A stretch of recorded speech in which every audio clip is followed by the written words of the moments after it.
Hola, ¿qué tal? Muy buenas noches, o días o tardes, todo depende de a qué hora sintonice mardoniocarballo.com, este espacio donde estamos platicando con diversas figuras de la vida pública mexicana. Y hoy estoy muy contento de que tengamos aquí en Conversa Fondo a Denise Dresser, politóloga, tweetstar, enemiga, no sé si enemiga sea la palabra, de Carlos Slim, y de muchos más. La lista es muy larga, no solo es él. ¿Cómo estás, Denise? Muy bien, buenos días. Buenos días. O tardes. O tardes o noches. Sí. ¿Cómo estás? ¿En qué está trabajando Denise Dresser? En un libro que se llama México Roto y cómo reconstruirlo, que es mi análisis de los últimos 5 años. Hace 5 años publiqué El País de Uno, Reflexiones para Entender y Cambiar a México. Me ha tomado otros 5 años escribir un libro que abarque el periodo, del regreso del priismo, el inicio de la guerra contra el narcotráfico, el inicio de movimientos sociales de gran envergadura. Yo creo que el libro cubre eso, pero es mucho más pesimista que El País de Uno. Todavía en esa época creo que yo tenía esta esperanza del renacer ciudadano, y el libro de hecho tenía un manual de ciudadanía, y después de eso ver que México votó, voluntariamente, por regresar al PRI al poder en el 2012 y ver los efectos de eso en los últimos 3 años y medio. Entonces el libro es un diagnóstico, creo que muy, muy duro, pero al mismo tiempo pues termina con esta idea de la reconstrucción, y que no va a provenir de la clase política. Creo que una de las grandes desilusiones de los últimos 5 años ha sido ver pues la continuación de la apatía ciudadana, el que la compra de voto todavía sirva como instrumento político, y las únicas lucecitas de esperanza que veo pues radican en personas como tú, como Carmen Aristegui, como Lidia Cacho, como tú misma. ¿no? Y como organizaciones sociales de derechos humanos, las madres de víctimas de desaparecidos, que están llenando los huecos y los vacíos que el Estado fallido está dejando tras de sí. ¿Tu desesperanza viene de la información que obtuviste al hacer el libro? Sí, claro, porque me puse a ver todo lo que había escrito en los últimos 5 años. Y es una crónica de la desesperanza. Bueno, comienza con el Pacto por México, con esos años en los que se nos decía que Enrique Peña Nieto estaba salvando al país, los años de las reformas estructurales, y quienes éramos críticos o teníamos enormes ambivalencias, pues éramos los disidentes en una época en la que se ensalzaba a Peña Nieto. Y después pues viene Ayotzinapa, viene la Casa Blanca, viene Tlatlaya, viene Tanhuato, viene Ostula, viene Nochixtlán, y los escándalos de corrupción que ahora son semanales, o yo diría casi cotidianos en este gobierno. Esta rotura de huesos, hablas de un México fragmentado, sí. Yo pienso que tiene casi como un asidero importante en la corrupción, y tú lo has denunciado bastante. Estaba viendo recién tu discurso frente a algunos políticos, y siempre has sido dura en ese sentido. El capitalismo de cuates, ¿seguimos en el capitalismo de cuates, Denise Dresser? Yo creo que peor que nunca. Antes creo que distintos gobiernos lo disimulaban con cierta regulación estatal para promover algún terreno nivelado de juego, disimulando la cuatitud, pero este sexenio ha sido ha sido desnudar la cuatitud, hacer legítima la cuatitud.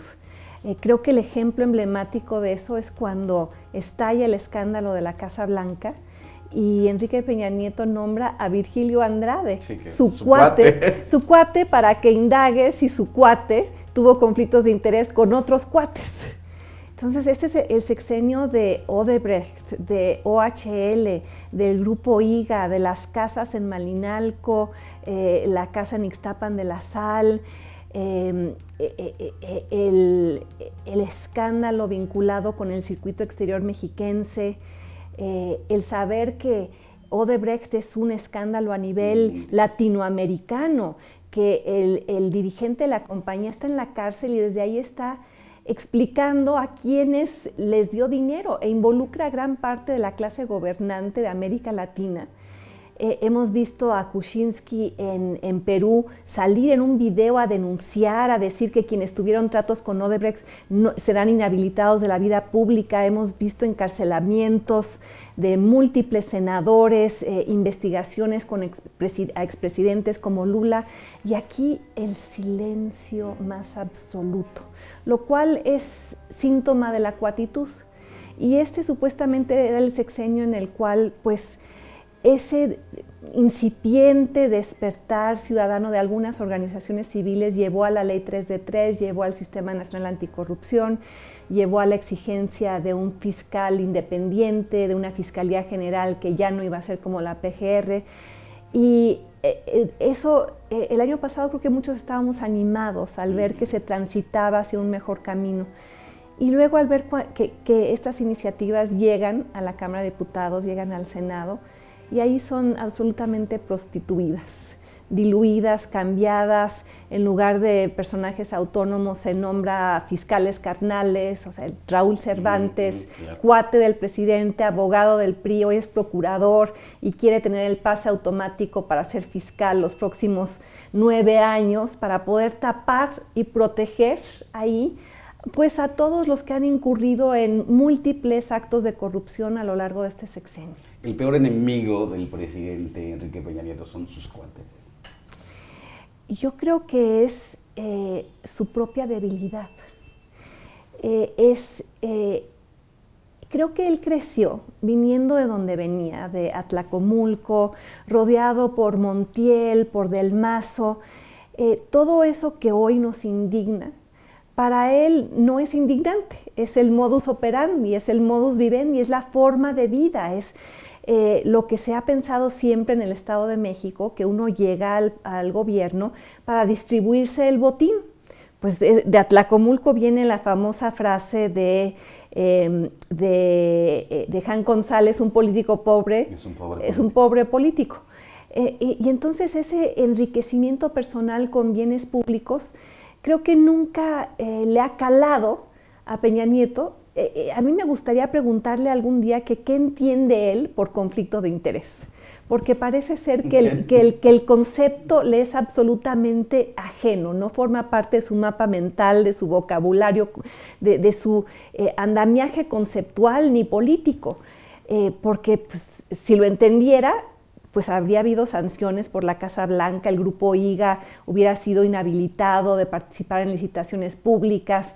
En cambio, vemos que él ha solapado todo esto. Su peor enemigo es no entender las reglas de la democracia funcional.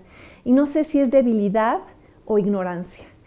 Debilidad también por las presiones que deben provenir de los personajes que lo engendraron.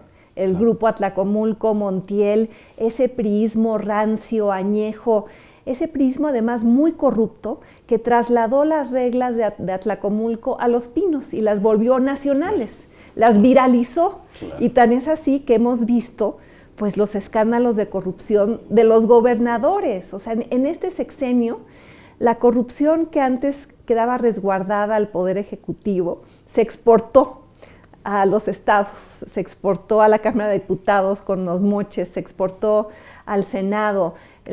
Vemos al Senado rechazando, tantos senadores hacer pública su declaración 3 de 3. Se exportó a los medios. Y yo creo que el PRI, como siempre estuvo inseguro de quedarse más de 6 años, pues como ha dicho Chucho Silva Herzog Márquez, en este sexenio se dio el permiso para robar. Total. ¿Quién sabe? ¿Tú crees que haya una posibilidad de que alguna otra fuerza política, bueno, estamos viendo las encuestas con respecto de Andrés Manuel López Obrador, ¿tú crees que haya posibilidad de que el PRI se vaya de Los Pinos una vez que lo hubo recuperado?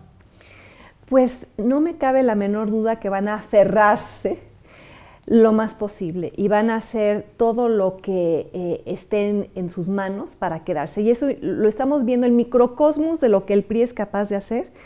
lo estamos vislumbrando ahora en la elección del Estado de México, donde se han violado todas las reglas, topes de campaña, vemos a una autoridad electoral silenciosa, muda, mientras el PRI va regalando despensas, vales, dinero en efectivo, giras de los miembros del gabinete ofreciendo pensiones, el clientelismo ya abierto, desbocado, sin ningún límite, y creo que esa es la apuesta priista, y no es una apuesta equivocada, tristemente, porque a pesar de los escándalos de corrupción que se han vuelto el ADN de este gobierno, vemos en las encuestas a un PRI en el Estado de México todavía competitivo, un PRI que hoy va por delante en las encuestas.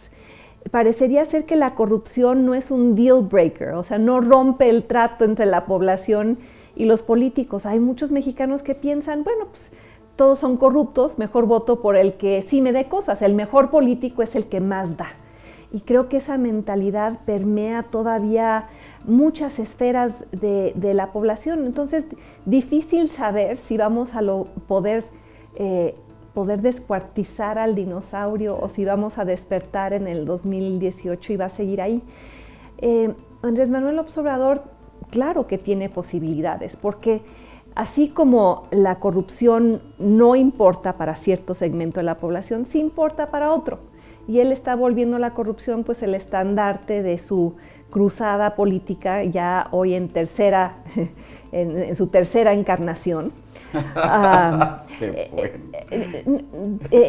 Y tratando él de reinventarse, sabiendo que sobre todo el 2006 fue una figura muy polarizante, una figura muy controvertida, y hoy tratando de volverse más pragmático, de deslizarse hacia el centro del espectro político, de ofrecer una amnistía anticipada, muy controvertida, pero pues se está erigiendo en la opción para quienes ven la corrupción como el gran lastre del país. No que eso signifique que necesariamente sepa cómo combatirla. Yo lo digo abiertamente, yo voté por López Obrador en el 2006, pero desde entonces he sentido una gran ambivalencia por cosas que ha hecho y ha dicho y posiciones que ha asumido que a mí me incomodan, como demócrata liberal, como defensora de los derechos de las minorías y las mujeres, y también porque veo un desfase entre la honestidad personal del López Obrador, la cual no cuestiono, y muchas prácticas que siguen vivas en miembros de su partido y en muchos, yo diría, malolientes que lo rodean, personajes impresentables que siguen ahí, y que Morena debería aplicar hacia sí mismo como partido el mismo rasero que aplica críticamente con los otros partidos. Claro, que además ahora pareciera que ante el hundimiento de barcos, particularmente el PRD, pareciera que todos están yendo para allá. Sí, las ratas están saltando del barco y están siendo acogidas en Morena para desilusión de muchos de nosotros. Recordamos, bueno, yo recuerdo en particular la denostación que el López Obrador hacía del PRD y cómo lo vinculaba con el PRIAN y decía que se habían vendido y que todos eran unos corruptos. Pues ahora les está abriendo la puerta a esos a los que denostó, sabiendo pragmáticamente que los necesita para ganar. Pero ese es siempre el dilema de quienes se postulan en México, que hacen pactos con el diablo y después llegan con las manos atadas o rodeadas de un séquito de impresentables que ganan, pero no saben cómo gobernar de una manera distinta. Y ojalá que si él gane no sean otros 6 años de no entender que el problema es sistémico. El problema no es votar por un líder providencial que sea personalmente honesto, si no logramos reconstruir las instituciones. O sea, lo hemos visto ahora con el caso de Eva Cadena, ¿no? Esta simpatizante, candidata de Morena, sí, que se le ve aceptando en videos que quizá fueron una trampa, pero ella cayó en la trampa. Pero varias veces parece ser. 3 por lo menos. Y quizá haya más, quizá haya videos ya diarios de Eva Cadena recibiendo dinero para el López Obrador. Sí, es muy probable que le hayan tendido una trampa, pero ella cayó en la trampa. Y entonces, cuando el observador dice, conmigo no habrá corrupción porque las escaleras se barren de arriba para abajo y con mi ejemplo será suficiente, pues ya estamos viendo que el ejemplo no es suficiente, que se necesitan mecanismos de control, de vigilancia, se necesita un sistema nacional anticorrupción, se necesita contrapesos institucionales, y el observador no cree en eso. O sea, no es un hombre que piense en la regeneración institucional, piensa en el liderazgo personal como la gran salvación del país. Y para los que hemos estado en la lucha por construir instituciones que funcionen, lo estamos viendo ahora en Estados Unidos con Trump. Trump que quería imponerse, claro, y están saliendo los contrapesos. O sea, los contrapesos existen porque son necesarios. Claro. No, tengo reveses judiciales impresionantes. Claro, ¿no? Pero imagínate que esas instituciones no funcionaran. No, eso sería impensable para México, ¿no? Entonces, aquí hay que fortalecer a los medios. A mí me gustaría ver al observador pronunciándose sobre el imperativo de una Fiscalía General independiente, pronunciándose sobre la necesidad de cambiar las reglas de la Fiscalía Anticorrupción para que realmente funcione, pronunciándose sobre cómo hay que cambiar las designaciones, porque Enrique Peña Nieto acaba de nombrar a 16 o 18 jueces anticorrupción que se sacó de la manga, que no tienen ninguna experiencia en el tema, y que si seguimos permitiendo este tipo de designaciones, pues el problema va a proseguir. No basta, o sea, decía, creo que era James Madison, uno de los Founding Fathers, uno de los autores de los Federalist Papers, que si los hombres fueran ángeles no sería necesario el gobierno. O sea, no basta con pedirles a los hombres y a las mujeres en un gobierno, en el observador, que sean ángeles. Hay que crear instituciones para incentivarlos a ser ángeles y castigarlos si son diablos. ¿Renovarlas o hacer nuevas? Yo creo que la Fiscalía General tiene que partir de cero. Sí, o sea, va a ser imposible revigorizar o limpiar la PGR. Quizá la idea es ir cambiando paulatinamente para generar una Fiscalía General desde cero, con peritos bien entrenados, autónomos, con ministerios públicos que funcionen, con fiscales independientes, con capacidad de investigación. El mapa de ruta, ¿sabes dónde está? En el segundo informe del grupo de expertos el grupo interdisciplinario de expertos independientes de Ayotzinapa. Sí. Antes de ser expulsados del país, presentan un informe sobre Ayotzinapa, pero es sobre Ayotzinapa y es sobre el país, porque hace un análisis crítico de la disfuncionalidad del sistema judicial. Pues lo hemos visto en Ayotzinapa, que no saben, los peritos no saben cómo resguardar restos, no saben cómo cuidar la cadena de custodia, no saben cómo armar expedientes. O si no es que crean escenas. Exacto, ¿no? Siembran evidencia. Bueno, ahí está el caso de Tomás Cerón. Tomás Sembrón. Todo lo que ya sabemos del caso, pero antes de irse, en ese informe plasman lo que México necesita hacer. ¿Te parece que platiquemos al regreso de lo que México necesita hacer, este México roto, como bien apuntas, y como primicia del libro que nos está platicando Denise Dresser? Como es obvio, la politóloga Denise Dresser es nuestra invitada en este Conversafondo, y México siempre estará como telón de fondo de estas pláticas, y qué rico estar conversando con Denise.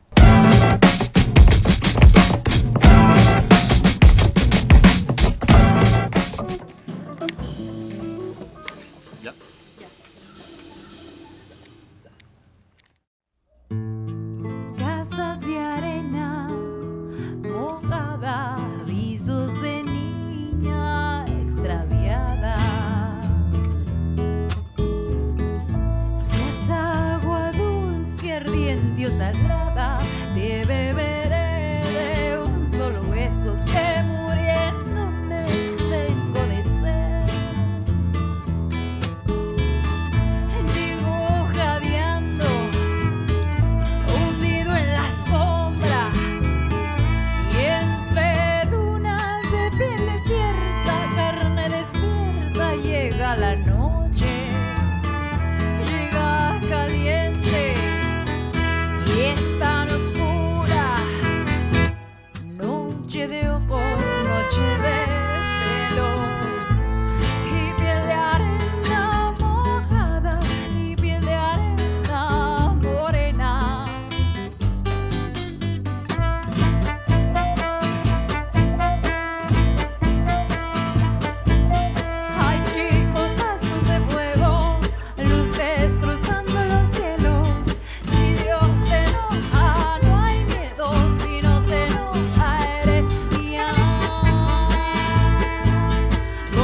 casa, carne encendida, casas de mi alma, casas de mi alma, casas de mi alma.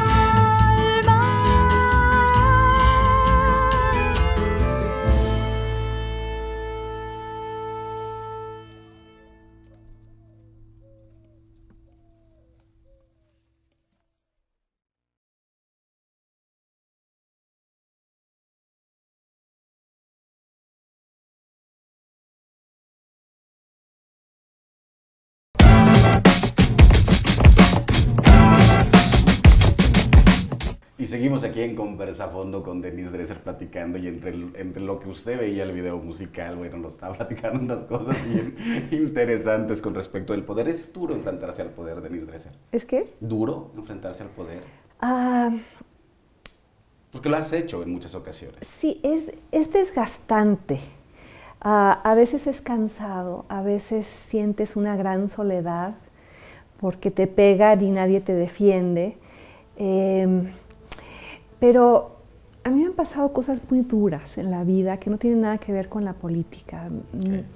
Mi padre y mi hermana murieron en un accidente automovilístico cuando yo tenía 7 años. Vi morir a mi padre enfrente de mí.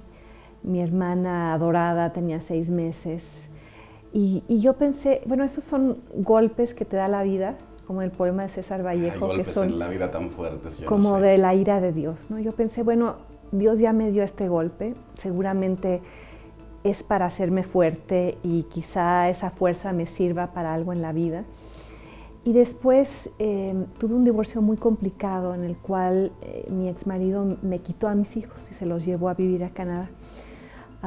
Y poco a poco los he ido recuperando, pero experimentar pérdidas así te vuelve a alguien que piensa, pues realmente lo que diga Peña Nieto o la amenaza de Beltrones o el último tuit de Juan Ignacio Zavala o la descalificación del universo, todos los días me agreden de una u otra manera.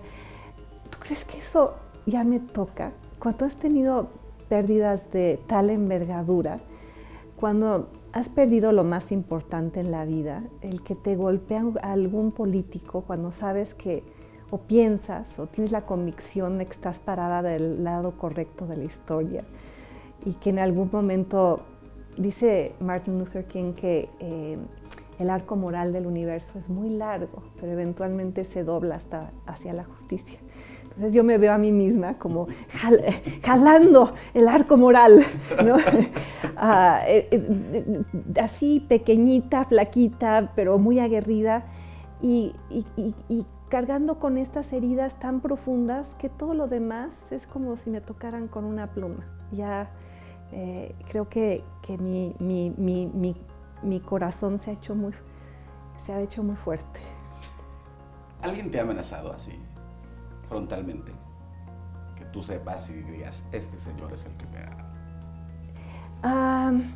Bueno, he recibido muchas amenazas de muerte. La primera fue, paradójicamente, y esto es lo más terrible, después del 2006, yo escribí un artículo distanciándome del observador por el plantón, por el voto a mano alzada en el Zócalo, la presidencia legítima, un artículo que se volvió muy, muy famoso en su momento, que se llamó Cuando éramos huérfanos.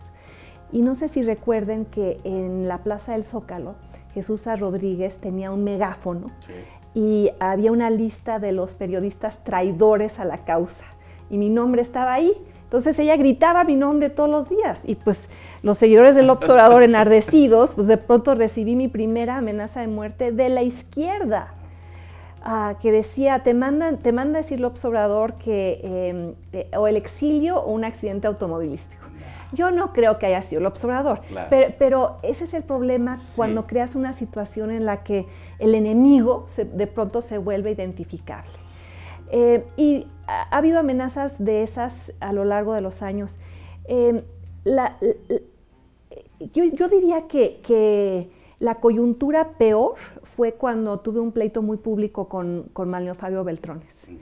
Y ahí sí tuve que pedir protección de artículo 19. Okay. porque sentí que ya se estaba metiendo en ámbitos de mi vida personal, mandando cosas a profesores del ITAM, no sé si él o sus achichincles, claro, pero en un esfuerzo por desacreditarme. Y la amenaza más preocupante para mí, en esta labor de recuperación de mis hijos, uno de ellos regresó a vivir conmigo los últimos 2 años de la prepa antes de irse a Brown, donde estudia ahora. Y pues él era un chavo feliz, que andaba en la Condesa, en patineta, desafiante con su madre, nunca me quería avisar dónde estaba, yo le marcaba a las 11 de la noche al celular y no, bueno, desaparecido. Y pues en esa etapa de rebelión adolescente, pues en esa época me llegó una amenaza con una fotografía de él que decía, esta noche no va a llegar Sebastián, van a llegar solo sus dedos. Wow. Entonces, o sea, mi vulnerabilidad más grande son mis hijos, son, los llaman hostages to fortune, son aquellas personas que, no sé cómo traducirlo exactamente, son los rehenes de tu destino, ¿no? Okay. Los 3 viven fuera de México ahora, entonces duermo tranquila en las noches. ¿Cómo hacer? Hablabas de un México roto. Hablas yo pensaría que cuando hablamos de un México roto también hablamos de una sociedad rota. Bueno, tan rota que qué bueno que lo mencionas porque me lleva a un tema que no debemos dejar de vista en este momento. México está tan roto, o sea, tan roto que en una de las principales carreteras del país, que es la México-Puebla, detienen a una familia en una camioneta, violan a la esposa, a la hija de 14 años, matan al bebé de 2 años y ante esto vemos a un gobierno que pierde el control de la gobernabilidad en diversos estados. Vemos lugares como estados como Tamaulipas, estados como Guerrero, partes de Michoacán, donde ya no hay gobierno, donde la disputa por el control se da entre cárteles, grupos del crimen organizado, facciones del gobierno involucradas con el crimen organizado. Claro. Y ante esto, la respuesta de una clase política que desde hace 10 años debió haber invertido en lo que es la base fundamental del Estado de Derecho, que son policías y cortes, en lugar de eso quieren reforzar la estrategia fallida de los últimos 10 años, que es mandar más militares a las calles. Cuando en estos tiempos han salido estudios muy importantes que demuestran que los operativos del ejército, en combinación con la Policía Federal, no disminuyen la violencia, llevan a su exacerbamiento, y que estos últimos 10 años de guerra no han detenido ni la producción, ni el consumo, ni el trasiego de drogas, ni han debilitado a los cárteles. Al contrario, o sea, la estrategia ha sido totalmente contraproducente. Y en lugar de reconocerlo, Einstein decía, creo que a él lo estoy parafraseando, que la locura era repetir la estrategia, la misma estrategia y esperar resultados distintos. Y en lugar de buscar resultados distintos, vemos la repetición de la estrategia ahora con la búsqueda de aprobación en el Senado al vapor de la Ley de Seguridad Interior, que le daría al ejército manga ancha para detener en retenes, para interrogar, para intervenir, porque las diversas iniciativas están redactadas de manera tan ambigua que le permitirían al ejército pues, intervenir en una marcha si se percibe que esa marcha corre en contra del orden público. Pero el orden público... exacto. Y darían al ejército capacidades de espionaje en celulares, en computadoras, y llevaría, yo lo llamé en una columna el autogolpe de un ejército que en este país siempre ha estado bajo el control de civiles. En toda mi vida como politóloga jamás había visto a un general, como el general Cienfuegos, dar un discurso en el que básicamente chantajea al presidente y dice, o nos das nuestra ley o nos regresamos a los cuarteles. Eso es durísimo.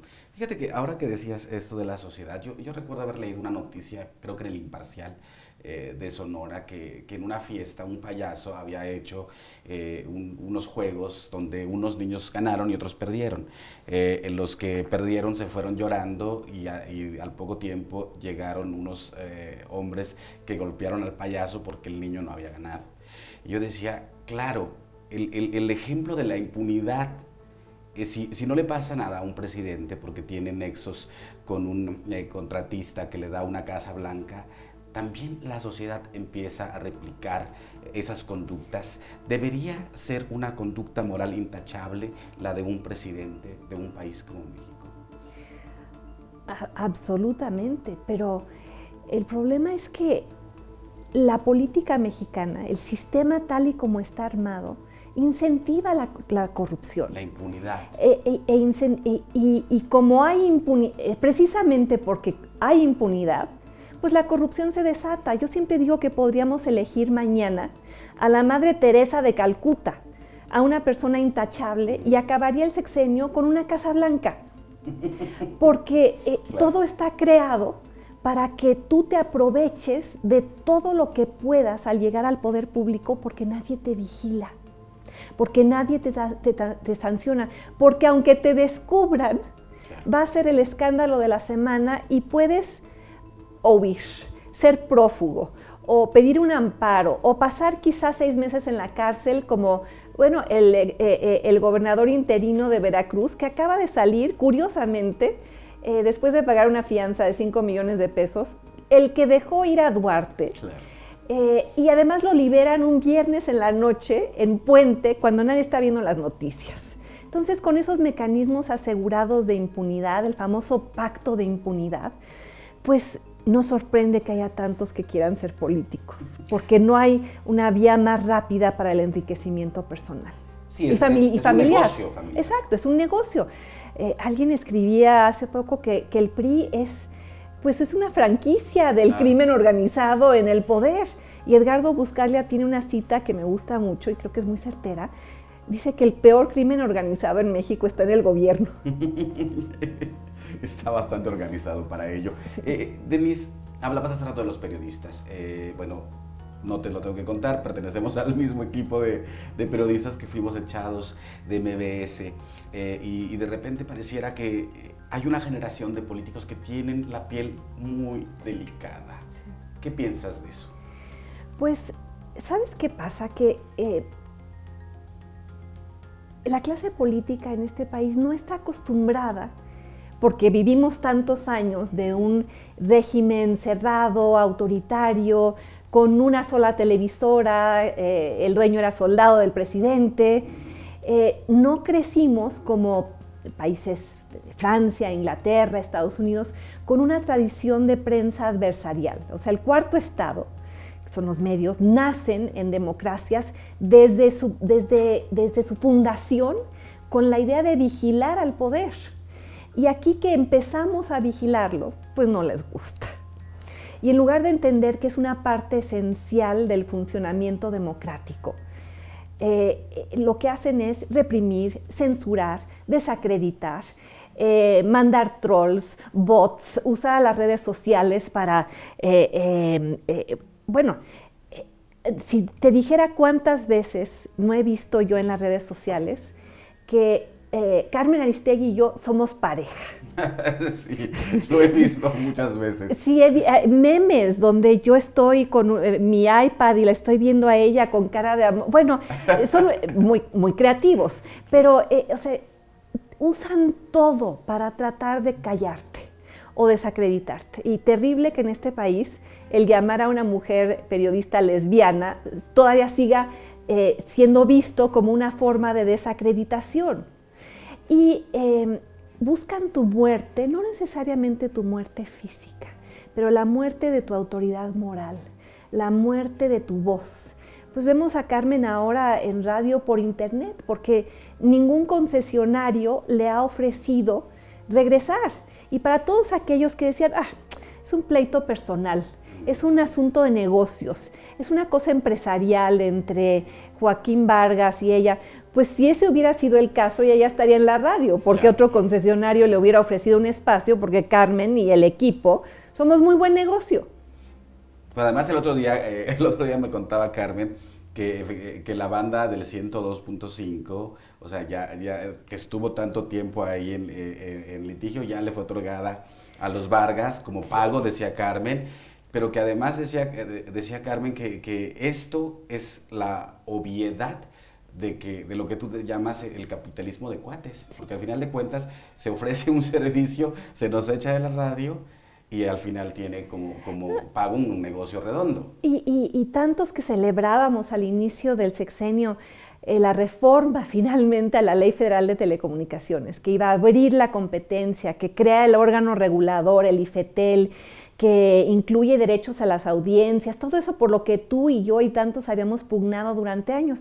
Y tan solo, bueno, en los últimos tiempos hemos visto un revés.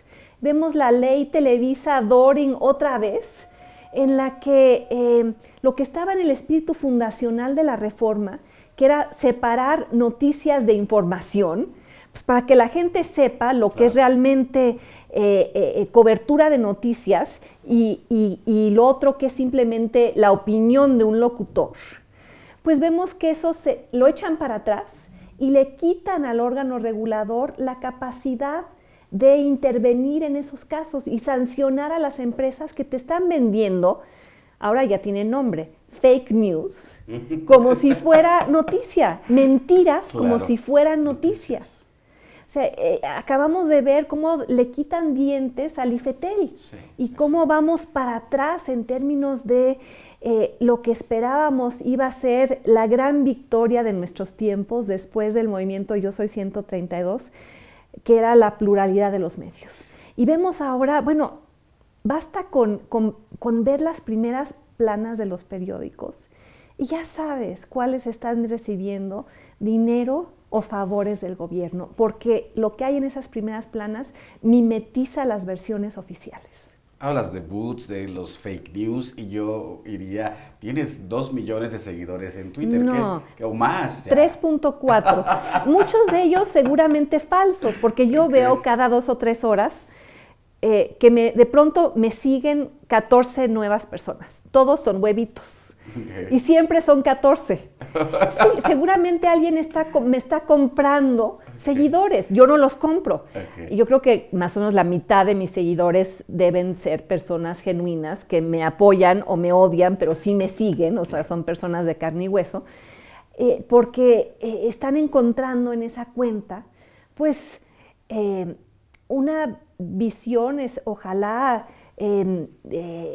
diversa, plural, porque yo retuiteo a mucha gente, te sigo a ti, el portal de Carmen, Sin embargo, Animal Político, cosas de la política estadounidense, memes, chistes, GIFs, pues porque las redes tienen que ser un lugar provocador, abierto, divertido, punzante. Claro, y además un retweet no significa que estés de acuerdo. No necesariamente. Y además, para mí es un gran reto intelectual, porque yo sí contesto a muchas personas que me insultan, y lo hago con el afán civilizador de contestar, muchas gracias por su insulto o por su amenaza.